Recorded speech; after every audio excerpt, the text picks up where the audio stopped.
दैवी ताकदीचा दावा करणाऱ्या भोंदू खरातचा जादूटोणा नाशिक पोलिसांनी उतरवला। आता ताकद उरली नाही। पोलिसी खाक्यानंतर चौकीतून बाहेर पडताना खरातच्या गयाबया।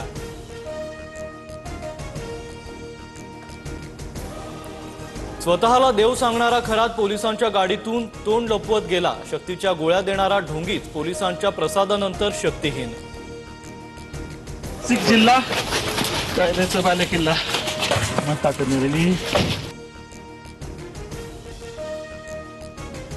खरातच्या भोंदूगिरीचा भांडाफोड आम्हीच केला। खरात प्रकरणातील तपासाची सूत्र आता वरिष्ठ स्तरावर, कुणालाही सोडणार नाही। मुख्यमंत्री फडणवीसांचा इशारा। भोंदूबाबाच्या दरबारात जाणाऱ्या मंत्र्यांना सहआरोपी करा, संजय राऊतांची मागणी। तर भोंदूगिरीला पायघड्या घालणाऱ्या तत्कालीन मुख्यमंत्री उद्धव ठाकरेंनाही सहआरोपी करायचं का, नवनाथ बन यांचा सवाल। खरात प्रकरणावरून विकास लबांडेंचा सुनील तटकरेंवर निशाणा। तटकरेंच्या फोटोमधील बोटाच्या जखमेचं रहस्य काय, लबांडेंचा सवाल। तर गाडीचा दरवाजा लावताना अंगठ्याला दुखापत, आनंद परांजपेंचं उत्तर।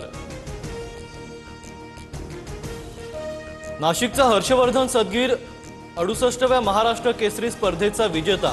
अंतिम सामन्यात सोलापूरच्या महेंद्र गायकवाडचा 4-3 पराभव। सदगीरला मानाची चांदीची गदा, फॉर्च्युनर गाडी आणि 5 लाखांचं रोज पारितोषिक। उद्धव ठाकरेंसह 9 आमदारांचा उद्या निरोप समारंभ। मे महिन्यात निवृत्त होणाऱ्या आमदारांना उद्या निरोप देणार। विधान परिषदेत उद्या आठवणींचा सोहळा रंगणार। कोण काय बोलणार याकडे लक्ष।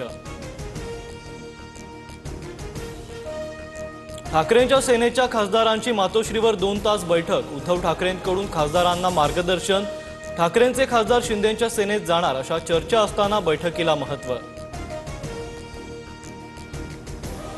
वंचित आणि काँग्रेसच्या उद्याच्या मोर्चाला अटी शर्थींसह परवानगी। मात्र मोर्चा संघ मुख्यालयावर नेण्यास पोलिसांचा स्पष्ट नकार।